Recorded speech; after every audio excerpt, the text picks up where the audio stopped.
All right, I'm back. No, it's been terrible. My video production has not been great. I think some of it suffered from the fact that I was trying to get Hello Rain up and running, and I don't know what I did, but nothing was working. So um, I'm back to this, and I think it should work. And so I'm besides this video, I'm going to now inundate you with other videos, linking all the way back to week 4, discussing the connections with the preacher. But I also plan on, I know you don't need to know this from the overview, other videos that are coming will link all the way back to arguments of fact, arguments of definition, and causal arguments. And then I will, and covering the last week's, they say I say, so talking about sort of specifying some of the I say issues that you may have run across, and then we'll discuss them in person on, I assume, everybody on Thursday.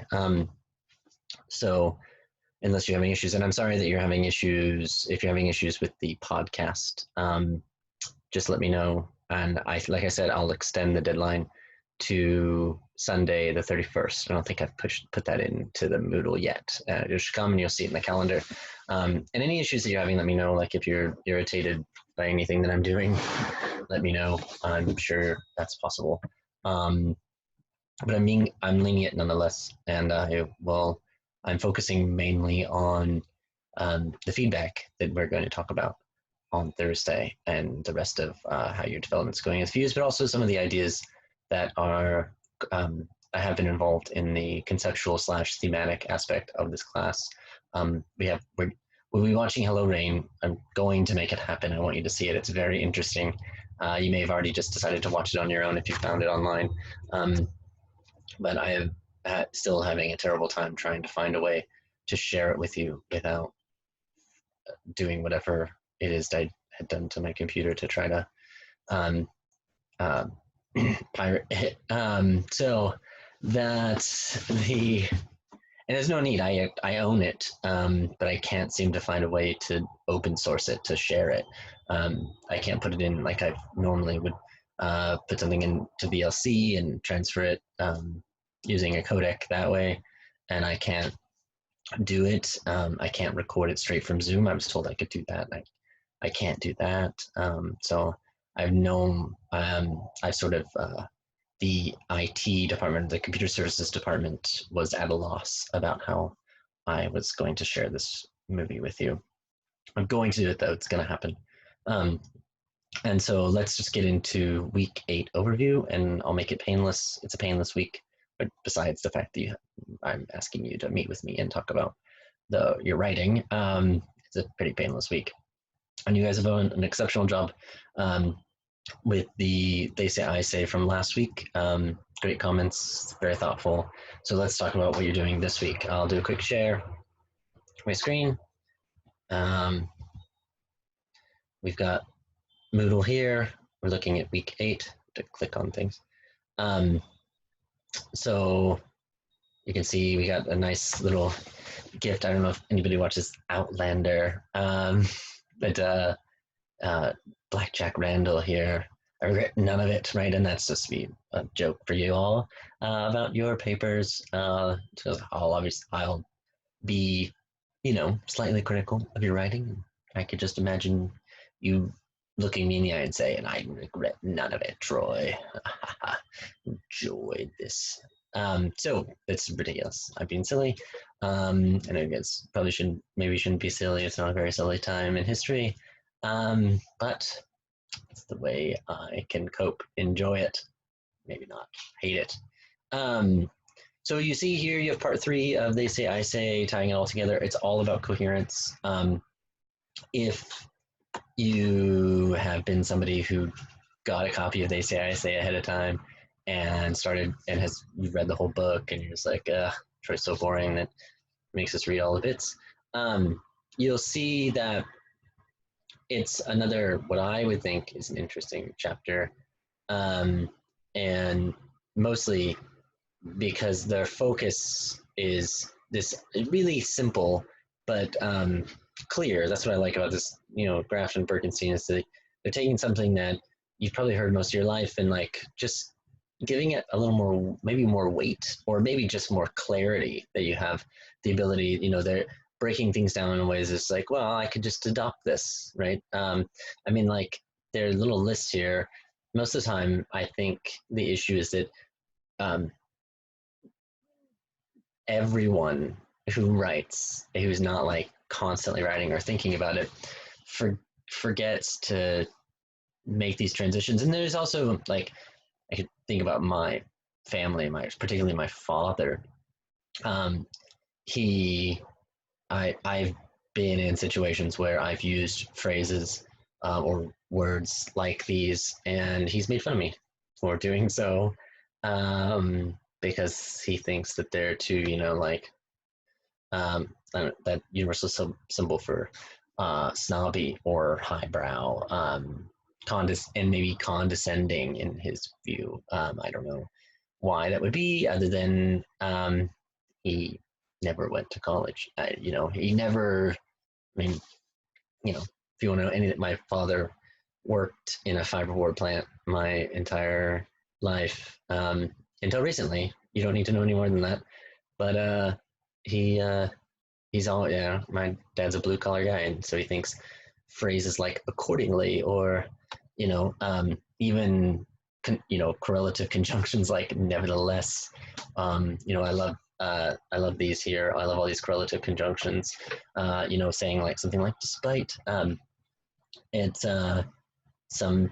I think people just they they either forget that they need to say them, or they think that makes them sound overly educated or something like that, and that takes them out of the discourse that they're involved in. So when they hear those phrases used in discourse, particularly like conversational discourse, they think, well, why are you saying these things? When in fact they're quite common and valuable in, I don't want to say all forms of discourse, because obviously if you're using phrases and words that uh, cause there to be a misalignment in discourse, then it's not productive or valuable and can cause conflict, confrontation, whatever you want to call it, and lead you nowhere. Anyway, in this case, though, these are fantastic discourse markers, and they should be used whenever possible. I mean, don't spare any of these. These are great. I mean, enjoy them. Obviously, don't be gratuitous. Like this isn't a Quentin Tarantino movie, you know. And I'm not talking about the discourse of Quentin Tarantino movies, which are fun, and he's technically making fun of himself or fun of the language he's playing. Um, and that's enjoyable. What I mean is, don't be gratuitous. Don't just throw them in where they're unneeded for the heck of it, or for quasi entertainment value. I don't know about you. You guys probably hate this comment.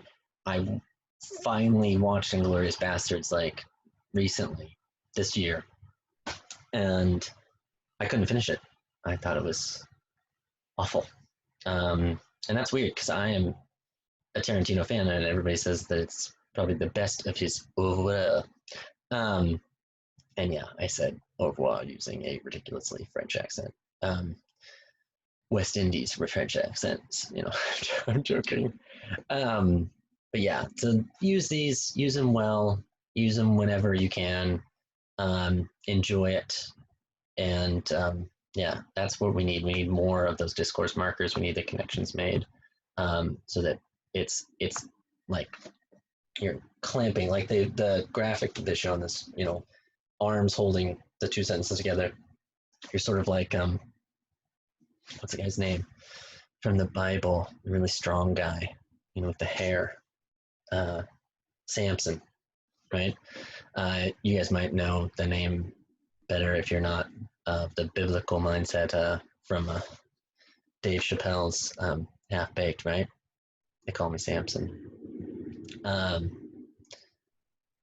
or no, Samson is the one of the other dealers, isn't he? So anyway, I'm really getting into this.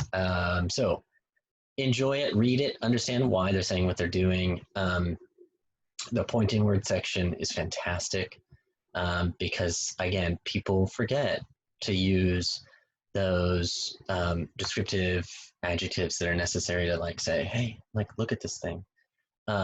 Repeating key terms and phrases. I'm going to go over those specifically in next week's summary video or the summary video for this week because I can't say enough how important it is to think conceptually about your writing and using the phrases like conceptual phrases like they're showing here: criticism, statement, answer, correspondence, or they talk about early in the chapter how like they're discussing connections, so they use the word connection a lot, or they use words that are descriptive of the concept of which they're talking.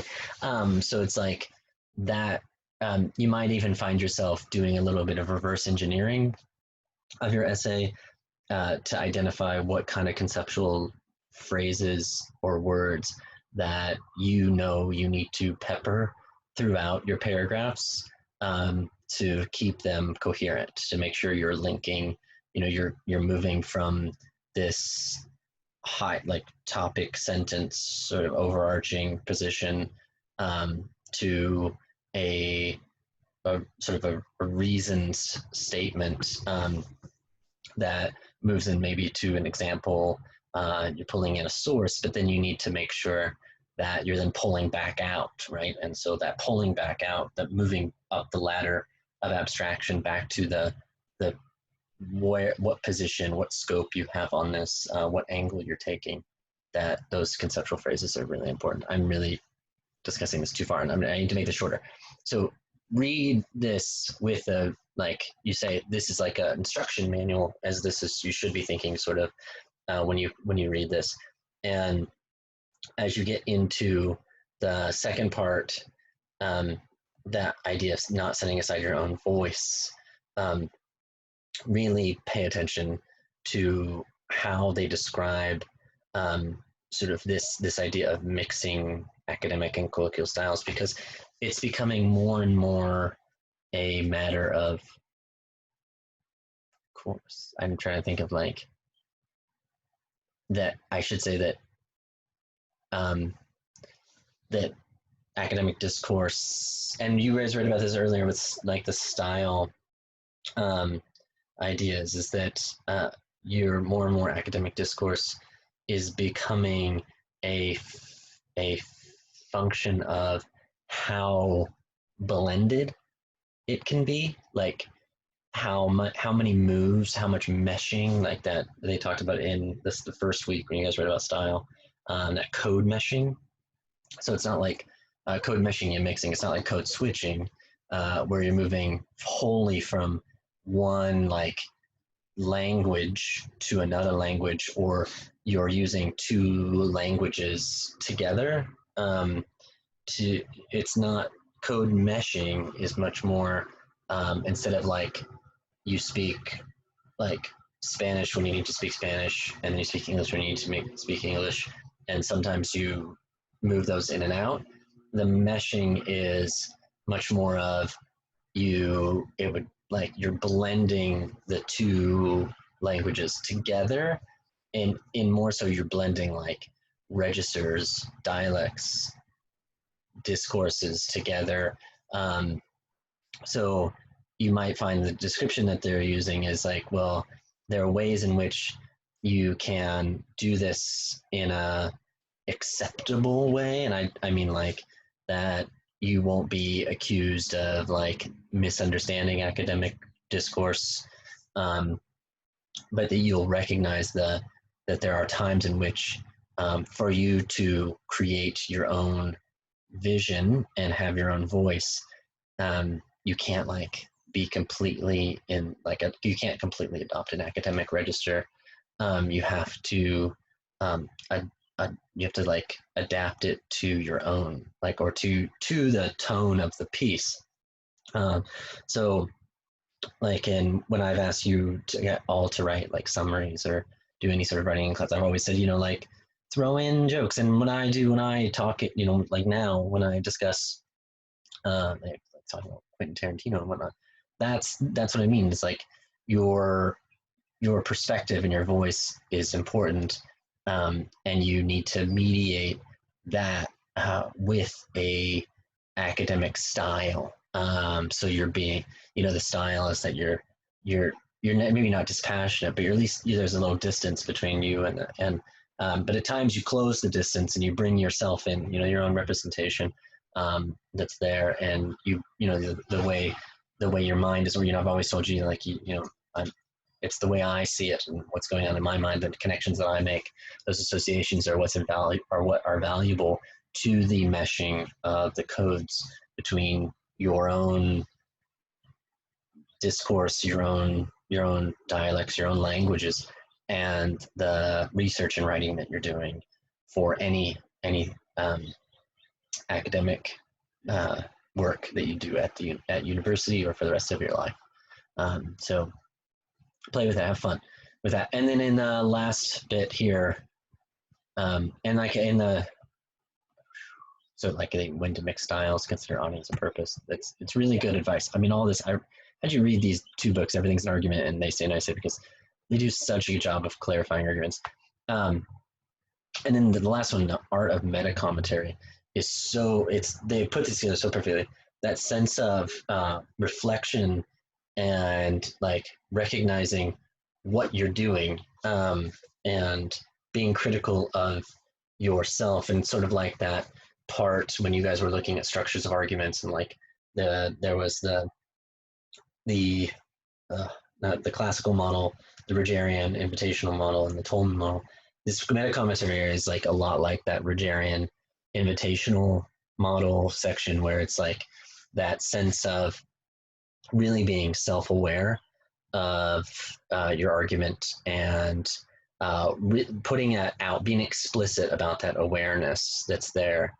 Like you can see, the hedging is a big idea here, and this section on using meta commentary to clarify and elaborate is a must read. So check it out. I'm going to move in. So what you're doing with this, just to make sure I don't get too down into this, in week 8, form 1, just like last week in week 7, you're reading part 3, the whole thing. Posting comment that summarizes and paraphrases each section of the chapter. So each chapter of the part is what I should say. I'll rewrite that just to be clear. And then you're posting an example of how you apply the graph and Berkstein advice to your fuse writing. So when you think about what you're writing, well, take a piece of what you've got. You could take like 2 paragraphs and apply their cohesive devices. You could just take a paragraph if you want to, though. You could take like a page, like 3 paragraphs, or maybe two or 3 paragraphs, and think about how you're doing this. But like I said, you could just take a paragraph and think about. You could develop it out. Like if you haven't developed it really, maybe you just have like a topic sentence, like a source or something you're thinking about using. How could you apply all this to really build it? And it doesn't have to be a finished product. What the idea here is, like, think about it like somebody said, well, here are some instructions about how you could use these things. Like you know where you're going with this. You have like you have a topic, and then you have a controlling idea on that topic for your topic sentence. You know where you want to go. You have a source, that supports that topic sentence, but then you're not really sure about how you're getting from the topic sentence to the source. And think about how in this chapter they're doing it. And I know they're doing that way more, but then so this is much more of like, well, you've already done that. How do we revise it to make it more coherent? And that's what I'm going to be talking to you all about when I discuss my feedback with you in person. It's like, how are we connecting this? How are the choices that we're making? Like, how could we make these things more cohesive? And so think about applying that there. I also mentioned, and I should add another sentence here just for a direction. I'll try to remind myself to do that. But I mentioned it in my announcement that I posted a folder here that is, you see it's the rubric, it's a strong model, and it's a weak model. You'll recognize immediately why the weak model is a weak model. It's and at least I hope you do very clearly recognize. I just want you to know like that if you see yourself doing what the weak model's doing, that you need to look at the strong model and identify the difference. And I will come back in the summary video for week 8 and really be explicit about the differences between the two to remind you to sort of look at those, reflect on them, and pay attention to how they connect to the rubric. For now, this information is for you to reflect on. And then I mentioned here that I'd like you to add to your post in the discussion a comment about how you think what you've seen here connects to part 3 of Graf and Birkenstein. So like, what about like you could just mention one example from the rubric, or one example from the model, strong model, weak model, an example from each. It's up to you how much you want to go about doing there. Okay, so that's for this week, and then we'll talk this week, and I'll keep working to see if I can get Hello Rain up. I'm going to really work on it because I really want you to see it, and maybe we can watch it next week. I don't think we're going to be able to watch it this week, mainly because I would like to try to get all my videos done to get you reconnected. I really want to, I wish we had time. I wish we had a class. I mean, we could to discuss that chapter on the preacher. And there's just so much to connect and think about in it. And I'm a video coming, you'll see. So enjoy, and you'll see me later in some other videos. That's it. And remember to connect with me if you're having any issues. Please let me know if there's a problem going on, or you think I need to give you more of anything. I'm certainly aware that you probably aren't getting as much as you need at this point in time. So we'll try to spend these last, we have week 8, week 9, week 10.